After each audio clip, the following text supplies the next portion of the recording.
So look, if you want to grow your wealth, your income, and increase the amount of time off, then these are the shortcuts that can help. Welcome to the Wealth Creation Podcast. Hi and welcome to the SI Experience. It's Chris Doughty here.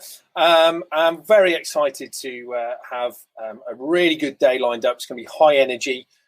We've got two characters, I think myself and another one who is just going to be introduced shortly.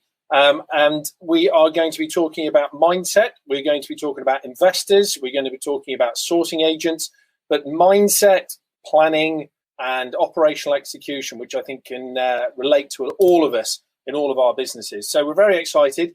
Please, at any time, give any comments or questions. You're able to do that in the comment section, either whether you're in the Facebook group or whether you're on our YouTube site. So please, at any time, ask questions. So without further ado, I'm going to bring him in. Here's Daniel Latto. Hey, Daniel, how are you doing? Yes, very well today. Thank you very much. I'm in Spain, and it's a little bit overcast, and I was wanting for it to be really sunny, and I could show off and show my red face and my suntan, but that's not happening today. I don't. As I say, you've got to get the Spain thing in. So I think we're probably getting better weather here in the UK at the moment, just right today anyway. But yeah, I think with all this lockdown, I think I was talking to somebody the other day, and they said, thank God for the weather, because the last month or so here has been amazing, you know. So it's and conversely, our last month has been dreadful, except the last couple of days, it's like the heavens have cleared, thank goodness. But just today, typical when we're on a webinar, isn't it? That it just I know, it's brilliant. But thanks for joining us. And I think today we've done quite a bit of prep and wanted to really sort of translate to our audience and all the audiences who are coming in and watching this today. And also when they're not, even when they're sort of watching it afterwards. But today is going to be very much around a lot of challenges. You deal with a lot of people, but why don't you just, for everybody here who's not fully acquainted with who you are, just give us, a couple of, who you are, what you do, and why we're here today. Sure. So I've been investing for 20 years. I'm 47. I have an easy paper around. Sometimes people think I look a bit younger than I actually am. At least that's what I keep telling myself for saying about me anyway.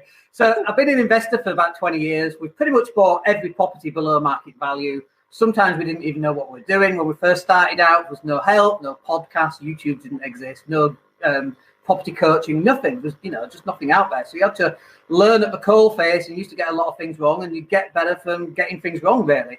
And here we are 20 years later. We now live in Spain. We own a digital marketing agency. I don't know if you know this, but we just took over 50% of a lettings agency last week as well. And we've got multi-million pounds worth of property over in England. And I always point that way, and I have no idea if it's that way or not. It could be over there. But we got millions of pounds worth of property that we've built up over a 20-year period. And so we're here living in Spain. It's an amazing experience. If you get the opportunity, anyone who's watching to move to Spain, you should totally do it. Totally mind-blowing. I couldn't have said it better. I'm going to fight for London and Greenwich. We've got a few different things here. But we got the beach. We're 100 metres from the beach. And it's like you put your head out the front gate and you're like, you can see people windsurfing on your sea there. It's amazing. So I'll fight for it. And you yourself have dealt with you have your own coaching programs. You have obviously met a lot of people. They fly over to you now, whereas when you were here in the UK, you would do it here on the ground as well. But with this experience of working with property people, business people, etc., has really given you a bit of insight, very much into what are the generic themes that people have problems with their limitations of their business. How do they progress? And I think today we're going to touch on those in a decent way. And I think hopefully everybody here is going to be very much into that and understanding what it means. So, what are the questions that we really want to start off with? And this relates to anybody in business, but obviously we're going to make this relative to investors and sourcing agents. So anybody who's out there, just please, give us questions at any time. And this is something that we call this the iceberg business perception. And we're going to relate this specifically to sourcing agents, but it very much also relates to investors, businesses, etc. And I think a lot of training out there, I think a lot of the excitement of people is very much focused on the 25% above the waterline. And yet that's not everything, is it? I'd say it's I would even argue if it's 20%. Like, it's really easy to go somewhere and get really excited, stand on chairs and scream, "Woo, we're going to be successful." Anyone can do that. It takes nothing to do that. Maybe £1,000 to buy the ticket, but anyone can do that. That's not even the start of the journey. That's before the journey has even begun. Now, don't get me wrong, the journey's got to start with a decision. But it's like, 4 frogs sitting on a log and one decides to jump off. How many frogs sitting on a log? 4. Because he's made the decision, hasn't taken any action. And so, like, one of the biggest barriers is it's just starting to take action. It's fine learning the information. Information's worthless these days. It's everywhere. It's on podcasts and YouTube and books. It's everywhere around us. But it's connecting the dots to turn that information into action that's going to get results. And sometimes those results that you're going to get are not the right results. And that's totally fine. At least you've taken the action.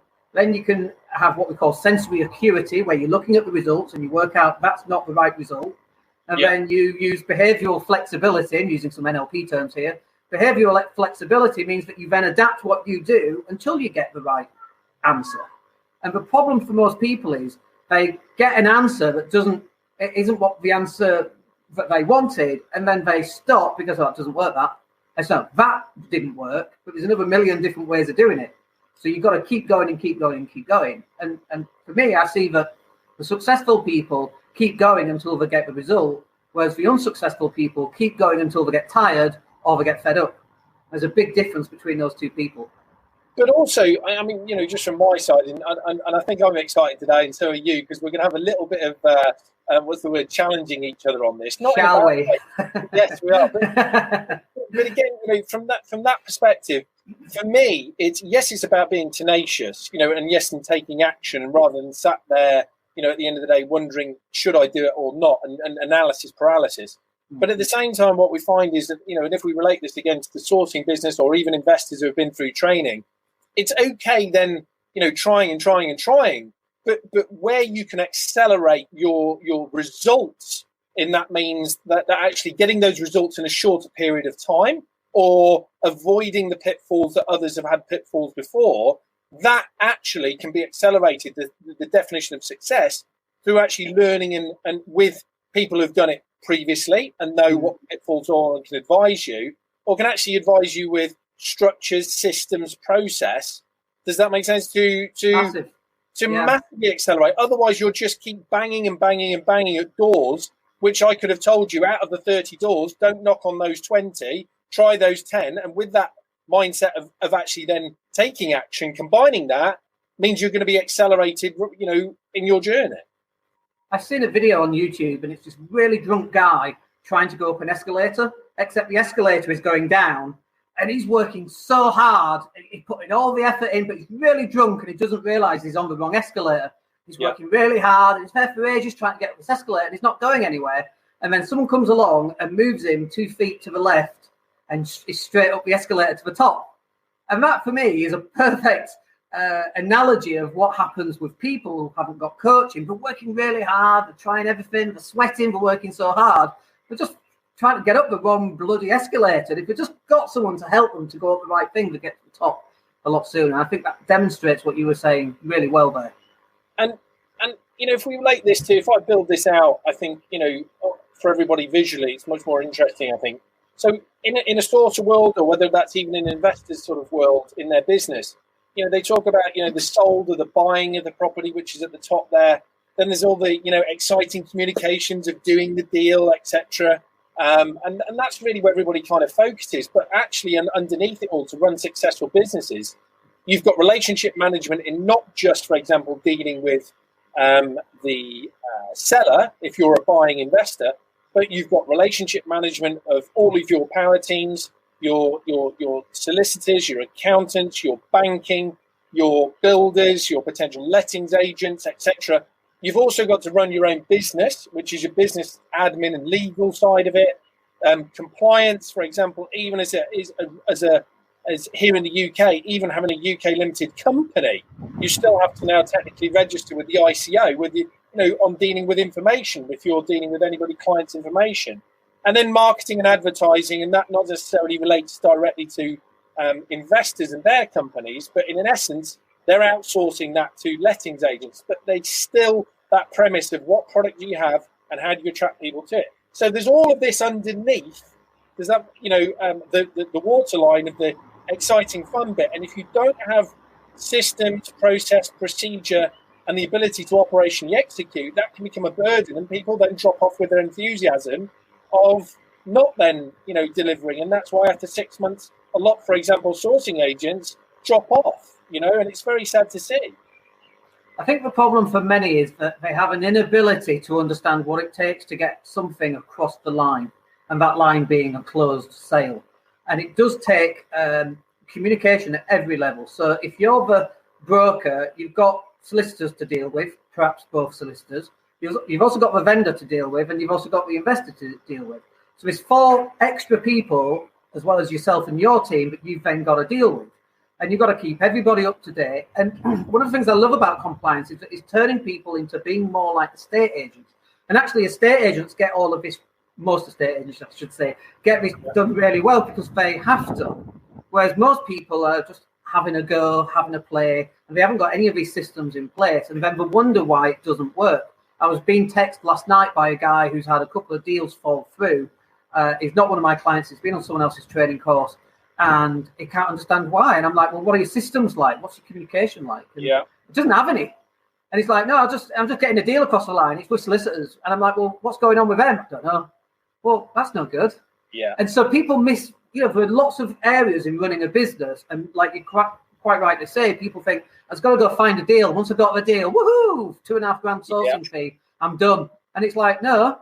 You've got another 80% on that diagram right there that you've still got to fulfill to get that deal across the line. Correct. And even though estate agents are very good at what they do mostly, and I know people kind of hate estate agents generally, me too, but generally most of them know what they're doing, still 1 out of 3 properties fall through.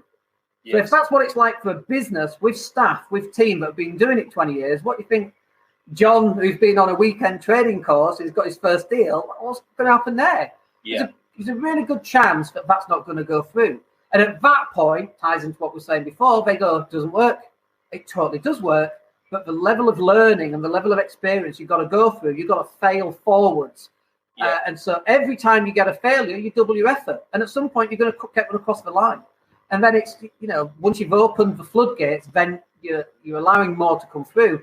And in fact, when people are starting up in sourcing and they're after that £3,000, £4,000, £5,000 fee, I'm like, well, how many have you done? None. I'm like, forget that. Sell it for 500 quid. Get your experience through first because you get paid twice. The first time you get paid in experience, the second time is when the money comes. Everybody wants the money and people don't want the experience, but you don't get the money until you've got the experience. Yeah. And so you've got to go through that. But having support and systems and all of that kind of thing, that's really going to help you on your journey for sure. And all of this, and again, I'm just going to relate this, this is where, for example, you either can learn it all yourself, you can create all the systems, you can do all of that. We had, Tina Walsh on here talking about the compliance and why on the compliance related to operational execution, a lot of, sourcing agents are failing and losing their, what's the word, enthusiasm. And I think from mindset, there's 2 parts here which I want to build out. We're going to talk about mindset now and around these sort of areas, which it's not just individual mindset on this, because I think that term is used a lot by a lot of people who use it as a term to say, think positive. Does that make sense? Create your mantras, and it will happen. And I think what we've done here at SI, for example, is the mindset has been we've seen the challenges and we are solving solutions for people and adding value. So in sourcing world, at the end of the day, this top to bottom stack that we've now highlighted, all of our system at £99 a month for a expert sourcer to come on, gets that completely done top to bottom. But that's okay, and you've got to have the systems. But on the mindset side, there are limitations that are happening, and those limitations that are affecting their success, and that's investor world too. We'll probably talk these through, and this is probably your expertise. But again, it's not just thinking positive. It's actually, at the end of the day, being aware of, yes, the positives, yes, the challenges, and facing up to those challenges and doing something about them as well. That's the mindset factor. Yeah. It annoys me a little bit. I've been on courses and we go, okay, this is the mindset sector and it's 20 minutes on mindset. And I'm like, you can't do mindset in 20 minutes. I spent 25 grand on mindset. I'm NLP 1 and 2 qualified. We spent Chris Howard was my NLP trainer, amazing trainer. I spent a lot of money because I knew that if I could get that bit right, and regardless of the obstacles that I'm dealing with, if I can find a way to overcome them, and the more I fail, the more I double my effort, you're going to overcome those obstacles. But spending 20 minutes on mindset from someone who's had zero training on mindset, it kind of annoys me a little bit. And also thinking positive doesn't do anything. If you've got to chop your leg off, thinking positive doesn't change the fact that you've got to chop your leg off. It's learning how to deal with what happens afterwards. And quite an extreme example, but what about in sourcing when that deal falls through? Well, that's okay. And people get upset and fed up and despondent because the deal's fallen through. And I'm like, dude, you should be getting excited now because you've got a wonderful opportunity to learn right at the coalface. You're getting an experience that most other people would see in a different way. That go, oh, I'm no good at this. This is no good for me. It just doesn't work. So, okay, I know this point right here is where most people give up. I'm going to get beyond this point to see what's after it. You're already 95% further than everybody else if you can do that. Yeah. So some of the obstacles are real. You might have limitations like right now leaving the house and COVID. There are some obstacles there for sure. But that's not a game changer. It's not an end game, if you like, at all. There's all sorts of different ways. In fact, I got a message from one of the clients that bought the property sourcing training, and they put some text up on Gumtree, and they got their first phone call. And they did a virtual viewing. And so some people go, oh, I shut this down because I can't do anything for a few months. And other people, we bought a letting agent last week. We've got a £2 million business going through right now in construction during this lockdown. So it's not the obstacles that are real or perceived. It's how you deal with them and what your strategy is for dealing with obstacles. And one of those strategies is simply double the effort. Or, some people in this lockdown have really contracted. And we did as well, by the way. We contracted and we were just waiting to see what was going on. And then when we got a feel for what was going on, then we went straight into it and we've expanded. Digital marketing agencies busier than ever. We've got a £1 million sale that's going through. It took us less than a week to source that and do that deal for a 5-figure finder's fee, which is amazing. And yet other people are, I better just watch Netflix. That's crazy. Why would you do that? You've got this opportunity when everyone else is kicking back to go out and kick some butt. And that's what you should be doing. So it's working out what are the real obstacles and what are the perceived obstacles, and then simply finding ways around it. And the obstacles, again, it's that challenge of it is an obstacle. Don't ignore it. Does that make sense? So if you are finding it tough to, and we had a great example, which I'll show after, but, we had a source who joined us, we highlighted it last week. He was struggling to find investors. He didn't know how to structure himself professionally and because he was just starting out. He came onto the platform. He's able to then create that professional environment for anybody to see what he's done. He's then created it. He's found a deal. He's put the deal on there. And it was a very good deal, don't get me wrong. And he uploaded it on day 1. By day 2, he had 2 offers. By day 3, he's closed it out. And do you know what? He was a proud individual and didn't want to admit that he wasn't applying what he had been taught. But then the realization was he hasn't been taught everything about running a business in sourcing. And so therefore actually taking a bit of humble pie and saying, well, okay, you guys seem to have figured this out. I'm going to pay you money. So from his perspective, he has paid for his training. It's not been fully adequate in the sense of how does he deliver operationally in the real world. Now he's had to pay again, but at the same time, that was a hard thing for him to deal with. But now he's seen the success of it and now gets it that it's not just SI investors buying. He's now got you can use the platform in a white label perspective to now build his own business with it as well. So now he's completely on board. Now he's shouting about it on Facebook, in Tina's group and everything to 6,000 individuals saying, this is legit. And that's his journey of getting over his obstacles and then doing something about it. I think ignoring the obstacle is quite easy for people to do. In other words, stick their head in the sand, using that old proverb. But I think acknowledging what the obstacle is, first of all, is really important. And then working out what the resources that can actually help me overcome this. And it might be an additional team member, or it could be an additional strategy of something that they're missing, or it could be an additional system, like the system that you've developed is amazing. one of the problems that he's going to face is he's got his first deal like that, and the universe will give him a deal. There you go, and it'll take him ages to get his next deal because it gives you something really easy to begin with, and then it makes it really hard to see if you're still committed or not. And so his problem will be commitment in the next 6 months because his first deal is hard.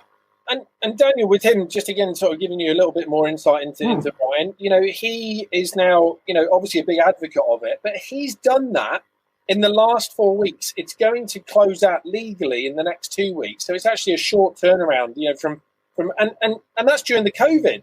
So, massive kudos to him, taking that leap, moving it forward. We've seen a massive uptick in people now, seeing the next few months or years or whatever as a buying opportunity. And you know what? He's got over his obstacle and moving forward. But you are. Now it's continually to do that and challenge yourself to keep getting over these obstacles. And again, dealing with rejection, because I'm sure it won't be as easy next time for him. And so in this case, dealing with rejection. And what we put up here is it's not just dealing with investor rejection or investors dealing with rejection that their offer wasn't accepted first time round.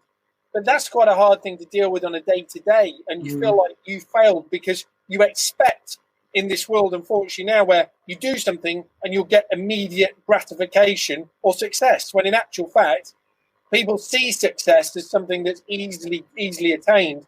Well, actual fact, you see most people who've been deemed successful, and you'll see that actually behind it, there's 90%, failure or learning, and then 10% is the bit that people cherry pick and want to focus on. Yeah, I think rejection's hard as well because a lot of it is tied up to your early childhood. And when we work with people on mindset stuff, it always comes out, they were told that they were no good by a father or a mum, or a school teacher is often one as well. You'll never amount to anything. You're no good. You're useless. I mean, these were all the things I've been told by teachers, by the way, sat out in maths looking out. You're just a dreamer. And these days I'm like, you're right, I dream for my villa in the Med, thank you very much. You're absolutely right, thank you.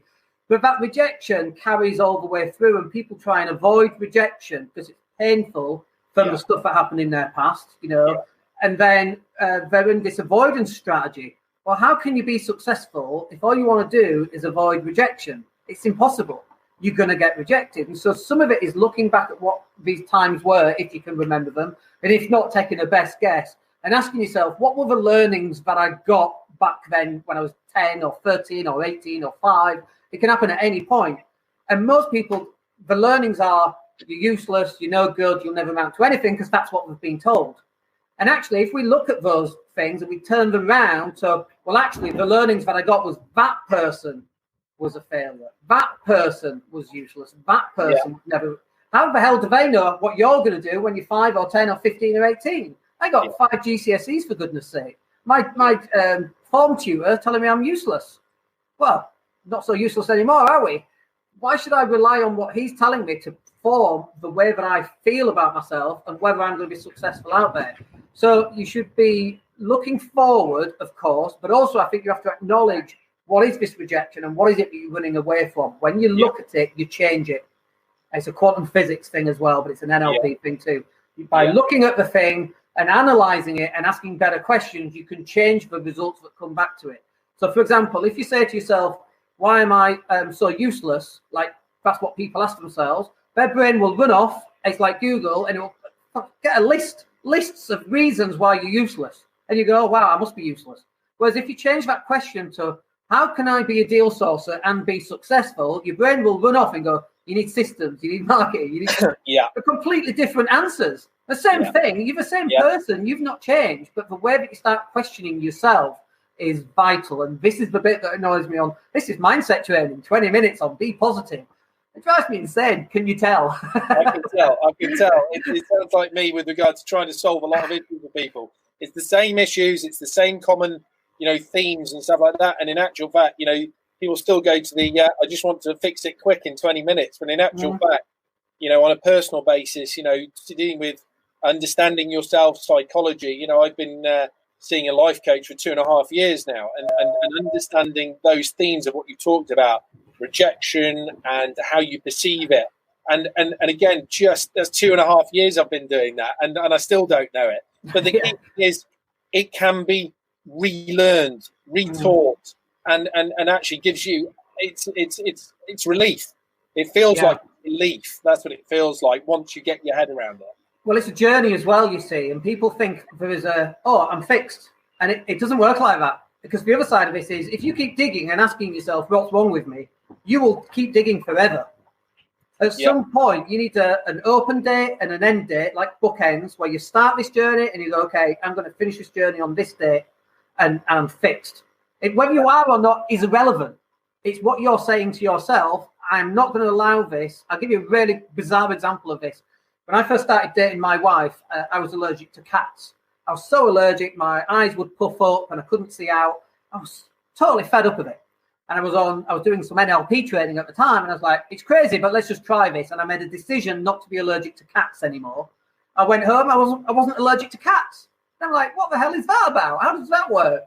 But it was the decision that I made at the time that actually made a physical manifestation. It's like, what on earth is that about? I don't believe in that stuff. But here I am, fine with cats now. It's just weird. So it's the way that you think that transforms how you act. And you've got to take better control of that. And the other thing that I do is I listen to the words that are coming out of my mouth and seeing whether they're above the line, positive, or below the line, which is negative or negative self-talk. You know, like when you bang your knee on a desk. Yeah. And then you go, oh, you're so useless. Like, I still do that. And then I have to rephrase that so anyone can bang the knee. You know, it's ridiculous. It can get ridiculous. But it's really vital that you start listening to that self-talk, the words that are coming out of your mouth and the thoughts that are going through your head. And then you make a conscious decision to start changing those to something more positive. It will change your life. And I think, you know, one of the biggest things that I've been taught is very much so that you are in control. You are responsible for how you feel. And I think, you know, as soon as you take personal responsibility, that if something bad happens, how you react and feel is actually in your control. And I think 99% of people, you know, including, you know, people who haven't been, whatever you want to call it, enlightened, is around you have the control of that. And that's not something that happens in 5 minutes because you consciously want to tell yourself that you're not responsible. It's actually something that's learned over a period of time and reinforcement. And what it means is that, like I said, you come into the fact of that most people want to blame all external factors for why things aren't happening. And don't get me wrong, there will be external factors that you cannot actually control. But at the same time, the majority of the factors that limit yourself are actually internally on how you perceive it. So I don't know, a deal has fallen through, or I didn't get that property I want. Well, you know, everybody wants to immediately then, you know, oh, that's awful. I feel, you know, awful and bad and failure and all the rest of it. You control how you perceive that and how you then move from that. And it's okay feeling it. It's okay feeling these, you know, disappointments. But then it's that moment of, are you going to sit there holding on to that? Or are you going to now say, right, I've learned, how did I assess it? What can I learn from it? And how can next time I do something a little bit better? Yeah, those learnings are vital. I remember Kobe Bryant, and I love basketball, by the way. And Kobe obviously passed away in February. But there was a story about, he was talking to a lady who plays in a WNBA, the Women's National Basketball Association, and she never watches herself on tape. And after every game, Kobe watches himself. And he's asking her, why are you not watching it? She's like, it's too painful. And he got her to sit down. He did it with her. And she started watching herself play the game that she'd just lost. And they're pulling it apart. And her game went even to another level, you know. And it's that looking at what happened. How can I improve it? What can I do wrong? What can I get better? What did I do wrong? How can I improve that for next time? And it's these little 0.25% improvements as we go through. You know, 20 years I've been investing in property. I'm a much better investor today than I ever was 20 years ago. I didn't know what the hell I was doing. And I'm a much better investor for 10 years ago and I'm much better than 5 years ago. And I'll be even better in another 5 years and another 10 years. That's what we call experience, which is number 3. And number 3, yeah. So again, you know, a challenge of, you know, people who've just been trained, whether it be a sourcing agent, whether it be an investor, that can actually be a limitation in itself, right? Because you're a bit worried that you're not that experienced. And I have this a lot with my mentees, you know, is what do I do? How do I talk? You know, and we sit down and we actually, you know, in live mentoring over the year that we do, we will get them to make the call to estate agents, even though they are very uncomfortable themselves, to actually ask fundamental questions. And it's not so much what the questions are or what the answers are, it's the actual process of confidence of doing that. And I remember when I started out in sort of 2007, into a new sector. So I used to be in, work for Intel Corporation, and I think we share sort of a common denominator, and that used to work for Dell. And taking a little bit of that experience and then trying to apply it to a new sector was still daunting. I didn't know what, myself with the right language or terminology or what it meant. So dealing with experience is a tough challenge for a lot of people, and to get over that. And how do you work with people to solve that? Well, I think the biggest thing I want to point out here is dealing with experience is that people are fearful, and the fear that they have the most is that they will get found out in some way, that the mask will slip. And we all wear masks, by the way, one way or another. We're all wearing a mask. And what people see us outside is not really who we are. And sometimes when we look at ourselves, we're wearing a mask to ourselves because we want to hide ourselves in some way. But people are fearful that people will find out that they're not really 20 years experience or 10 years experience or 1 year experience. And it's like, well, where does the line actually begin? Is it in 6 months? Is it in a year? Is it 5 years? Or is it 10 years? I've spoken to guys who've got 30 years experience who still are worried that the mask will slip. And it's like, dude, you've been doing it 30 years. Just, So it's about understanding the journey that you're on and knowing that this is your end goal, this is where you started, and this is where you are currently. But yes, there's lots to learn, but you're certainly 95% further on than everybody else who's never even started it or have done a training and then didn't take action. And it's just learning at the coalface. You get better every time you fail. Every shot that you take, that you miss, you get better. Every time you're trying to ride a bike and you fall off, you're learning how not to fall off through falling off. Every deal that doesn't go through and gets stopped by a let's say, a solicitor who's a know-it-all, great, wonderful experience. And again, most people give up at that point because they're like, yeah, but this solicitor's got 35 years experience and I've only got 6 months. What does that mean? A 5-year-old could win the FA Cup final if they were close enough to the goal and kicked the ball across the line. A 5-year-old could win the FA Cup final, not a 35-year-old Ronaldo or I don't know how old he is. But do you know what I mean? If you've got the skills and the resources and the strategy and the mindset to be in the right place at the right time, you can get that ball across that line, which is the same as getting the deal across the line. It doesn't matter what experience you've got. And this is a great comment from one of the guys watching it. We've got quite a few people watching it. Very well said, Daniel and Chris. As a former international athlete and professional acrobat, the ability to deal with failure is an invaluable tool that transfers to many situations. And that's from Tim Sanders. So thanks, Tim. Really appreciate that. Thank you, Tim.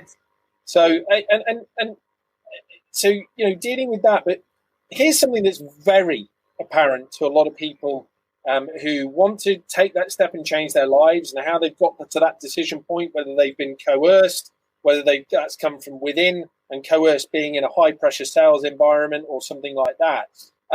Is this number 4 here? And this is a very interesting. I remember what I did, but dealing with debt, and that comes in not just in the case of paying for a course. This includes understanding what good debt is, what bad debt is, dealing with debt on a portfolio, and how that very much differentiates between going to put £5,000 on a credit card, paying for a holiday, and worrying about it later. That's a very different scenario. But in this regard, dealing with debt, and we're relating it to somebody's paid for a course, how do you now, the worry of how do you focus on, where you're going? Whereas I think a lot of people get stuck on the panic and the worry. I'm now, £3,000 into a hole. I don't know quite how to deal with it. And where's that next step there, Daniel? So I think some of this comes down to strategy as well. So first of all, let's deal with bad debt, because I think that's worth a conversation. If you've got £5,000 worth of debt, that's 10 months at £500. That's the first bit. Or it could be 20 months at £250. So the first question you need to ask yourself is, what does that money matrix look like? Is it 50 months at £100 maybe? And then it's, okay, how do I make an extra £100 if you haven't got £100? So that's 20 cars at £5 a car to wash, right? So now you've got £100. Now you're on the way to paying down that debt. And I'm not necessarily convinced that you shouldn't buy training, but I don't think you should be buying £5,000 training. You should be buying 27 quid training, because what if you don't like it? And take action. And then when you've taken action on the £27 training, then you might want to upgrade and get some coaching and so on. But you've got to start small. I like the acorn principle, where you plant a business using very little money and it grows into something. You know, my first letting agency, that cost me like £10 to set up. We sold that for a 5-figure sum, a top end 5-figure sum, I should say. And so I don't believe you should be spending an awful lot of money. But let's say that you do, you should be also then future planning that. Okay, so let's say 10 deals are going to come off this training. It costs £5,000. That means each deal cost me £500 on education. Now, your first deal, it's not £500. Your first deal cost you £5,000 to pay for the training. Your second deal cost you £2,500 to pay for that training, because you've got 2 properties split into, you know. The next one is 3, 4, 5 properties. So each one, and it should be a line item on your spreadsheet for when you're doing your profit and loss. So you're actually taking it into account. This is your seed capital. And you want to be looking at this over a longer period of time, 5 to 10 years, to see what your return on investment was. So my very first property I bought for 40 grand, it's now worth, I don't know, 170. But I remortgaged the living hell out of that property, right? And I'd used all that money, let's say £100,000. That was when I first started, that 100 grand, I started buying as many properties as I could. I'm now getting an infinite return on that, because it was literally the thing that spread into everything else. And it was a £40,000 start, which I bought with no money down. So my whole portfolio is built on zero, because we bought a property with no money down. We didn't put any money in. And any money that we've since put in came from either the property values going up over time, or us adding value to the property and selling it or refinancing it, or actually the 100 grand a year job at Dell, which is an external thing. But you don't need that external thing. You just got to be really sensible and have a strategy for, what is my money looking like today?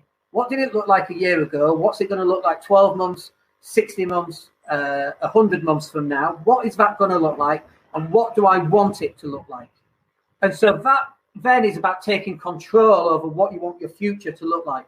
So we've talked about mindset, and I think that's really nicely led into where we want to go next, which is very much around, yes, you can have mindset. You can, tenacious, learn, adapt, apply, learn, adapt, apply, and keep that going. But what you spoke about there is also breaking it down into smaller chunks. It's about breaking it down into a realistic plan. And I think a lot of the time where I speak to my mentees or clients, they go, well, I would like a net of £5,000 a month coming in. And I think in a lot of countries, that's huge, and that's huge to anybody, even here in the UK, but you don't look at that. You look at, that's the end goal. And if you break it down into, if that we're going to achieve that in a 3-4 year period, and that means that therefore it's going to take 5 properties, and there's going to be a net. Well, what type of properties do we need? Oh, it's going to be HMOs. Well, what kind of capital do we need for that? And you break it all the way back, just like you said there. It's not the 5 grand. It's the 50 times 100. That it's going to add up. And if you relate that to today, then that means, well, what's your first step? Yeah. Well, my first step is actually I've got to make myself £50. Yeah, Can you absolutely. Do that? Yeah. I remember with a client, and he was dealing with anxiety and stress, and he's a handyman. And when we broke it down as to why he was getting so anxious and stressful, it's because I've got this house to do, and there's so much work I have to get done, and he's painting a door, and all he's thinking about is all these other jobs that he still has to do and hasn't got done. And that then came down to time management. Well, how long does it take to paint a door? Half an hour. Okay. Both sides? Yeah, I can do both sides. Okay. Start breaking down your day into these little half-hour slots to do each job. If you've got 120 jobs to do across the whole house, great. That's going to take you 60 hours. Now, plan the 60 hours for the next 3 weeks. Easy. And as soon as he started breaking it down into small bite-sized chunks, and then the bit to understand is, when he's painting that door up and down, he doesn't have to do anything else. All he's got to do is finish that door in half an hour. That's it. That's all he's got to think about. Break it down, do that one thing to the best of his ability. Once that thing is done, cross it off, move on to your next thing. And it's this slow progress. Fixed his anxiety very, very quickly, because he was just taking on everything all at once. The brain can't cope with it, and it deletes, distorts, or generalizes 99% of all the stuff that comes in, like your little toe on your left foot right now, that you weren't thinking about 2 seconds ago. Now you think, just wiggle that little toe. There you go. Now you're thinking about your little toe, for God's sake. We delete all that information because it's not relevant unless you've cut it or it's hurting, then that's a warning. But most people, they're trying to look at all this stuff. Well, I should be capable of doing all this stuff. Well, why? What makes you so special? Do you know what I mean? We're all the same. We're all the same humans. And all it is what you're saying here is start. Number one. That's it. Do the first thing. Get that done. When you got that done, do the next thing. Done. Yeah. And it sounds silly, but it's actually there is an art to it. Absolutely. And again, combining, and again, it's from experience. And I think hilariously, if I look at my entire career today, going from corporate world, and they drilled it into you. Set yourself goals this year. What does it mean? And I'd be like, whatever. Do when I get to the end, I don't even give myself credit for all the great things I've done. And again, but the key thing is plan, bite-sized chunks, execute. And before you know it, after a year, you've achieved a massive amount. And to you, it was just, I just did that 10 minutes a day. What's the problem? Yeah. It's really funny. I remember writing, because I think this is important as well, is to write down your successes and your achievements like every quarter. So you have an end of quarter review on you as a person, maybe a business, but you as a person. So end of quarter, what have I done? What am I proud of? What obstacles have I overcome? What successes have I had?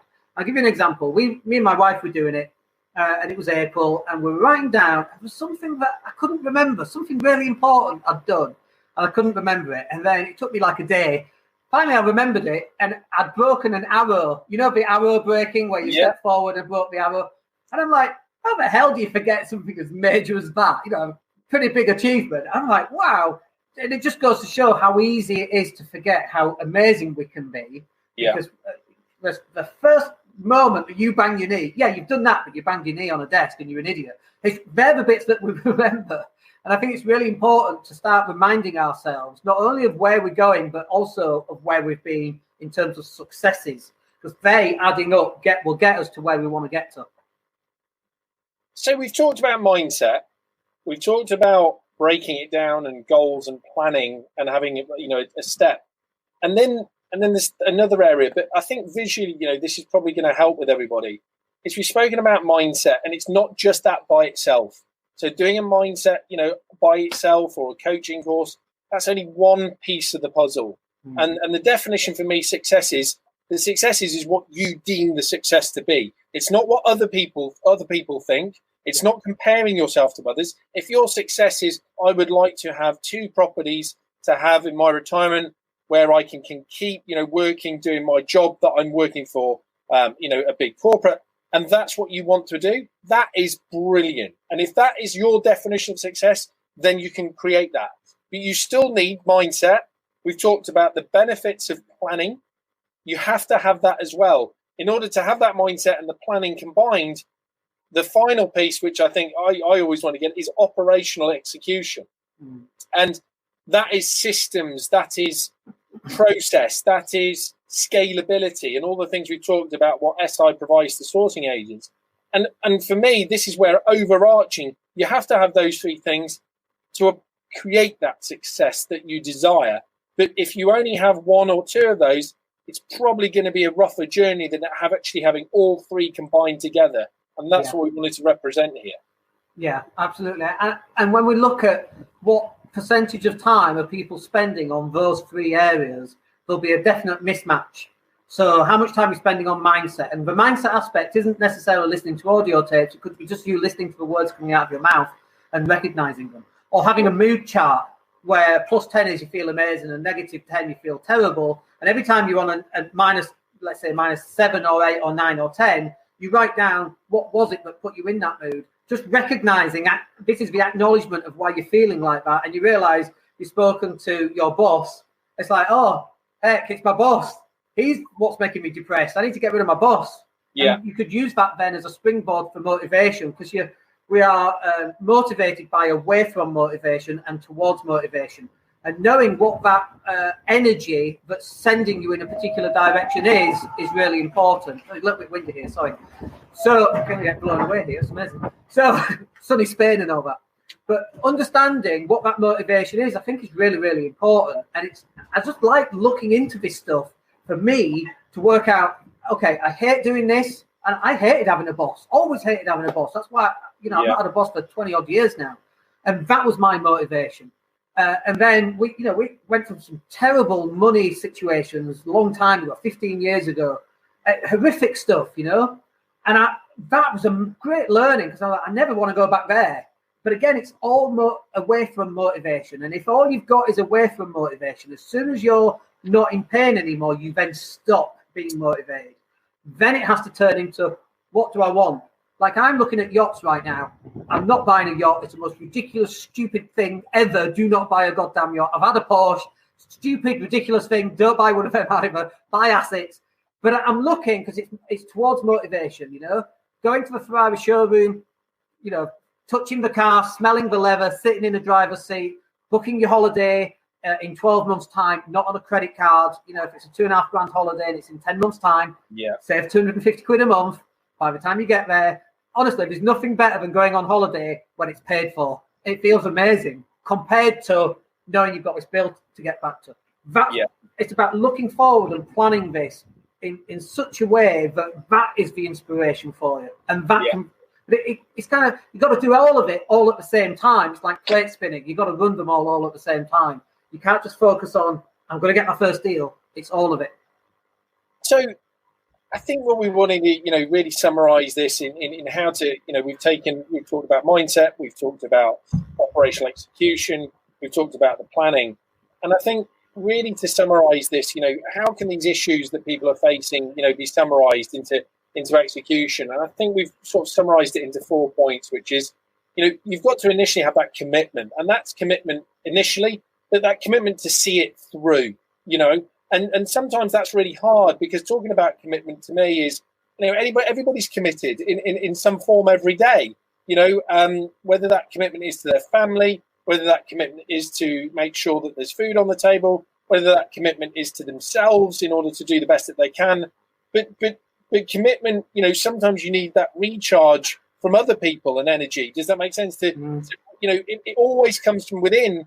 You're going to run out. It's a bit like the Energizer Bunny. You're not going to be the Energizer Bunny 24/7.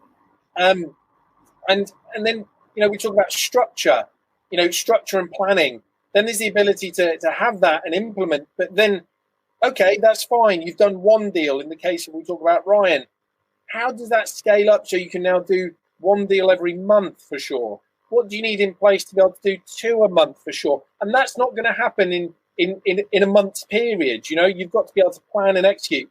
We've been doing SI for now 5.5 years now, and we've come so much further. I mean, I would love to have it quicker and faster and better, but I think even if you gave me 5 million quid to actually execute what we've done in a short period of time, you probably wouldn't have solved a lot of the problems or really understood the nuances to be in a position now to actually go and bring the USA online, because it would have just been chaos.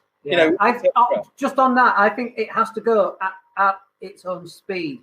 And the analogy I would use is when you've got a flower and you're feeding it and you're pouring water over it and there's loads of sun and you're talking to it, come on, grow.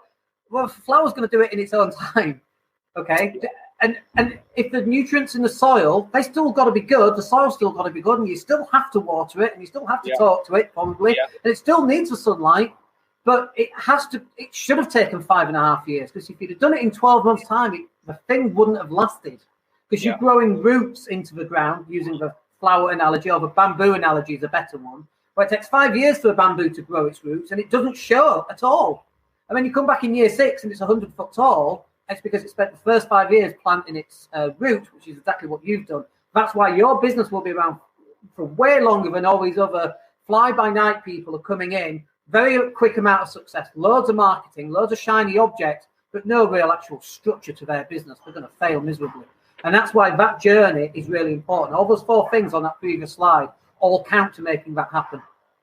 And in actual fact, from this, we've got a really good question. It's actually... from somebody we both know. So this is from Dell. Are mindset and operational execution mutually exclusive or linked? So we spoke about this, didn't we, yesterday? And we were having a little chinwag about it. Maybe a disagreement. So I would say that mindset is more important than operational execution. Let me explain why before you interrupt. So, tell me no. So mindset's more important for me because we all know complete and utter idiots that don't have a bloody clue, but they're supremely confident and they get stuff done. And then we know people who are very operationally minded and they can't do it because they can't get over the hurdle of that fear that we spoke about before. What if the mask slipped? And so really that was the angle that I was coming in at yesterday on the mindset stuff. But then I found myself agreeing, God damn it, with what you said. And it's definitely a mixture. You can only go so far on mindset and blagging it. It's a blend. And I think what I wanted to sort of bring is, mindset is, it's something that, again, is not given. You've got to work at it hard with the right people, yourself, but mostly yourself internally. And that can be done through books. It can be done through self-reflection. And I think, for me, I am always driving, and being busy. And that was actually hurting me, doing too much operational delivery, too much execution, and not really, combining that with my own mindset, because getting fulfillment out of achieving only comes from within. And that fulfillment is what we're trying to, I think, ultimately get to, that peace. Does that make sense of satisfaction? Yeah, it's actually a holistic view is what we need. So it's like, if you're overweight, does that stop you being a great business owner? It will put some brakes on it. And if you're working 80-hour weeks, is that going to affect your health? How can it not? And if you're depressed for whatever reason, and you're not sorting out that reason, either through help with your doctor or more meditation, whatever that happens to be, that is going to hinder you. However, if you work out, 20 minutes a day or an hour 3 times a week, and you're working 40 to 50 hours, and you've got family time, I know it's a lot of plates to spin, but if you can put all this in place, and that really comes back down to having the plan. And then when you've got the plan, it's executing the plan. So if the plan is good and you execute according to the plan, you're going to get these results, which are going to be great. If the plan's rubbish and you execute well, you're not going to get those results. And if a plan's not good and you're great at executing, you might get some results, but not quite the results that you want. So it has to be this holistic view of health, mindset, health, management of money. Like people go, money's not important. You try living without money. The best thing I ever heard was Brad Sugars from Action Coach. And he said, money doesn't buy you happiness, but it does buy you a jet ski. I was like, that's so cool. I need to get myself a jet ski.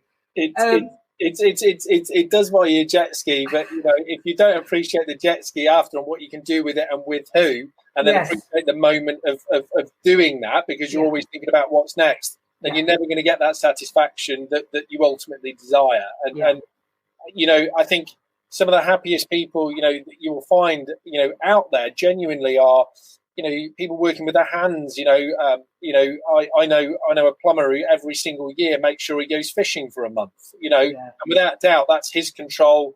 I'm going fishing. I don't care what jobs I've got coming on. Do you know what I mean? That's what I'm going to do. And again, if you don't have the ability to sit there and enjoy the little bits through the journey, then you end up driving for something that ultimately you're not going to be satisfied with, no matter how big it is. All that comes down to self-care for me. So he recognises that self-care is important, and he's recognised what the solution is for his self-care. Me going fishing for a month would be opposite to how it makes him feel. But whatever it is, like I play basketball every Friday morning, except now because we're in lockdown. But for an hour and a half, shooting shots from all over the place. I love it. That for me is my happy place. But it, now I've not played it for 6 weeks and I'm starting to get a bit shaky. I need to get out there and play with my little kids one. It's only about 6 foot tall, but it'll do. But it's like finding what is that thing. I think it's really important, and then setting aside the time to go and do it. And most people go, no, I'm too busy for that. I'm on this journey. I've got to do this journey. And it's like, we'll never get to the end because they're not doing this self-care. Take 5 minutes. Absolutely. And what I'm going to show, again on the screen now is just really what we've been talking about and how that, again, sort of applied, in reality. and this is Ryan, you've not seen this before, but I brought this up before, but this is for the sourcing agents watching this. This was where, somebody's wanted to take, a charge of their life, build a business. In 2019, which is only, a few months ago, he took 2 training courses, no genuine support after. And again, really enthused, has got, a lot of, tenaciousness about him, and a smart guy as well. But again, moving into a new sector, not sure how to apply that knowledge, and whether that, then there's another discussion of, was there enough knowledge there to how to apply it in reality? And again, we've shown, going back to the start on the iceberg, a bit of confusion on how to actually execute the business. Well, if you focus on only the top 25, no wonder that you're not going to get the 100% results, because you've got 75 below the waterline. How to work with investors, and it just led to a lot of high risk, because then you're like cutting corners. You're trying to be tenacious, but not have the right structure in order to execute, and a lot of disappointment. And what we've shown here is when you work with people who get it. This is again sort of Ryan, and a demonstration of him in the conversation there on the one deal, and within it was introduced to us on the 2nd of April.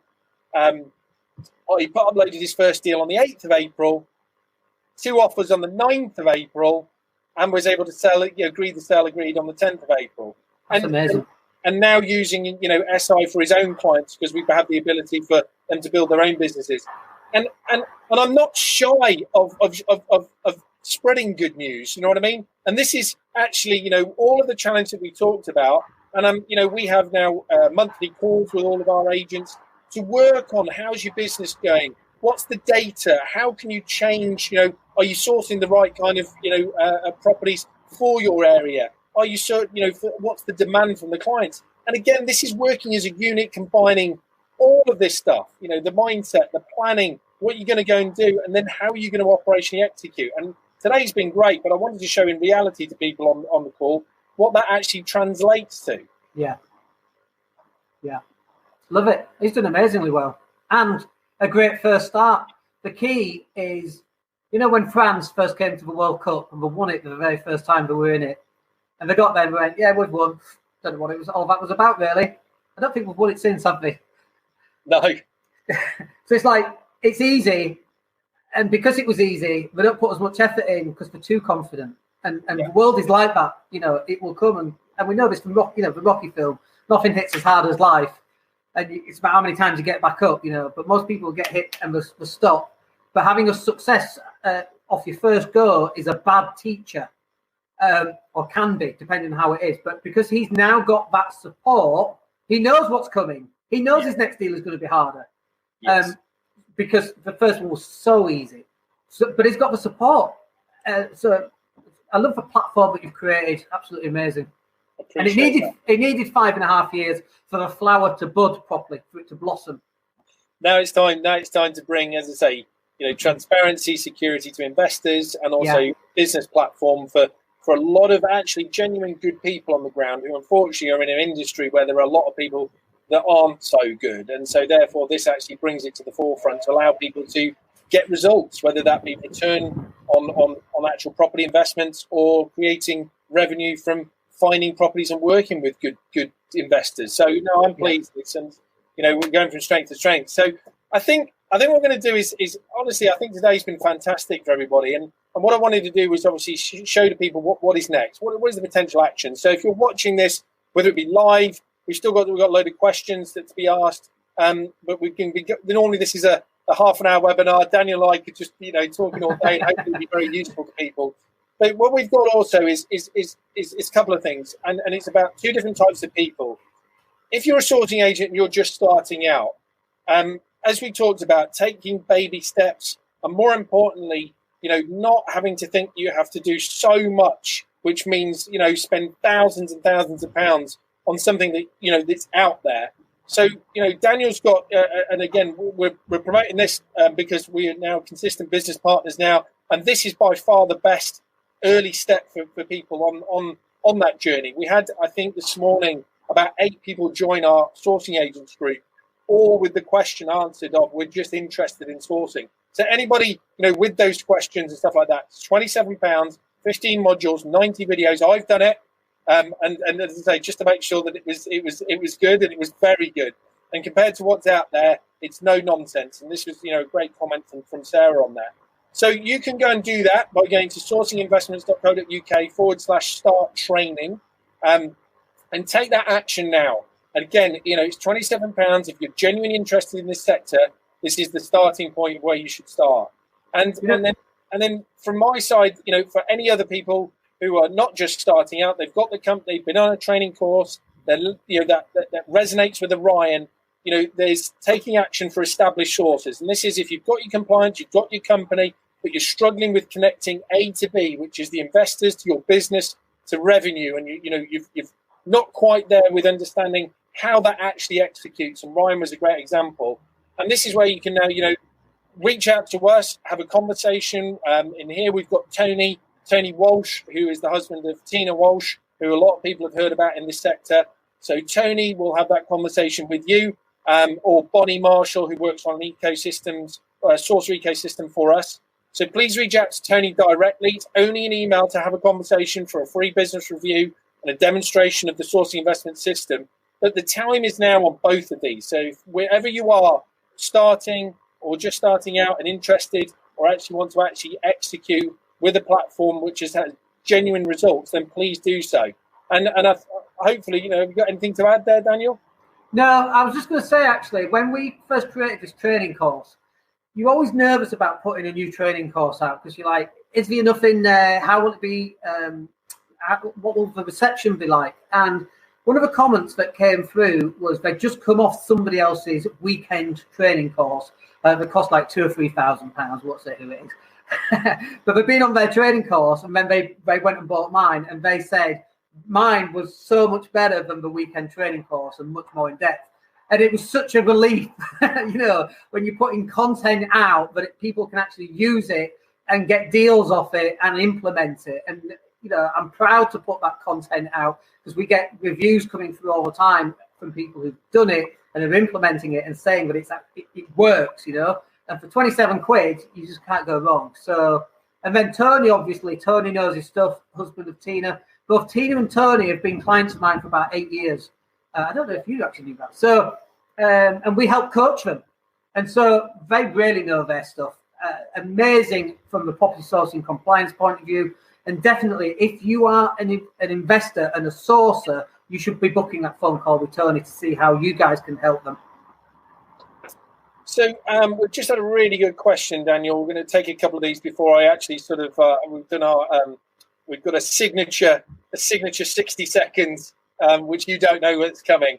But we've got some really good questions. So we've had some comments. That's from Tim. Thank you guys, super motivational. So we'll again for everybody, we'll put this out there. There's some actions to do. We've got a really good question here from lady here. What online resources are available on Mindset? Good question. There's only one that you need. So if you go onto iTunes, you type my name in, there's a podcast that you can download. It's got 350 different podcasts. We go from 8 minutes to some of them are like an hour and a half long. I think we did one with a Tuxia who does crowdfunding. We had to break it into 2 separate bits because it was like 3 hours long kind of thing.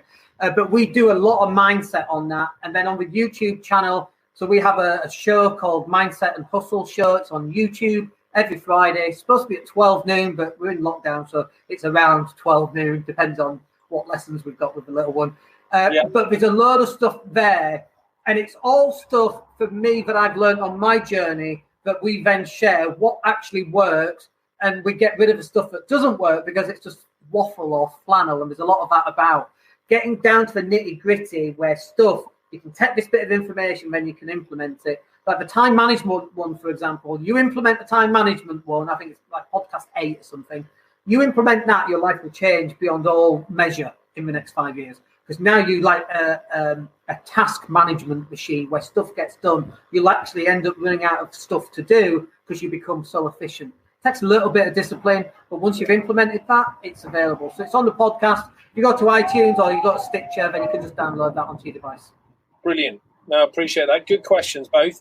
Okay. So we've got some others, but I think we've been going for just over an hour, which is about like 5 minutes. You've had about like 5 minutes. So what we're going to do now, which is our normal little thing, we'll have a little bit of fun at the end of it. We're going to find out who Daniel Latto is. So I'm a little bit nervous about this. It's always a case that people just don't know it's coming.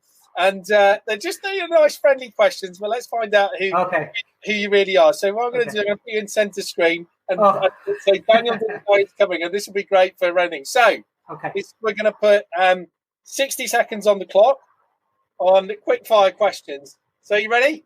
Yeah, ready. What's your favourite food? Oh, pizza. What is the one thing that annoys you the most? People who don't take action. Really annoys me if I pay money and then we don't do any action and then we wonder why it doesn't work. What is the first thing you do when you get up in the morning? Oh, it's rubbish. Oh, I do two things. One is check Facebook because I'm useless. Two, I log into my bank and I update my Excel spreadsheet with all the money that's come in and all the stuff that's gone out every single day, including Sundays. I like that. Party or relax? Oh, God, I'm 47. Relax. Cold or hot? Hot. Hotter the better. Dogs or cats? Dogs. We got both. One of each. Dogs. What was the last item you purchased? I've got it here. Hang on. This Canon M50 for €600. What colour is your toothbrush? Blue and white. What's your favourite movie of all time? Oh, Shawshank, Star Wars, Star Trek. Anything sci-fi, really, other than Shawshank. Yes, secret geek like me. Yeah. How do you like your steak cooked? Medium. No blood. Are you a morning or night person? Definitely a night person, but my wife is a morning person. Potential conflict. Yeah. Final question. What would you do if you didn't have work tomorrow? I haven't got work tomorrow. So I would do what I do now because I love it. I just love it. I love my life. It's taken a long, hard slog to get here. Yeah. And now we're here and I love it. And I love seeing messages coming through and changing people's lives and people you don't even know. And you're going, you've changed my life. And you're like, what? Who the hell are you? And you've done stuff, and I love it. And that's why we do the podcasts and the YouTube videos and stuff like this. I love that stuff. So, no, it's great. And I say, I really appreciate your time, Daniel. We could be here. I think we'll definitely do some more webinars together for sure. Pleasure. We've got a lot to talk through, but thank you so much. We've got a lot of positive comments from everybody. So thank you, everybody. And we will say thank you very much, Daniel. Appreciate it. See you again soon. Take care, everyone. Hey, it's Dan here. Thank you for listening. Really appreciate each and every one of you. Please click like or subscribe to the entire podcast.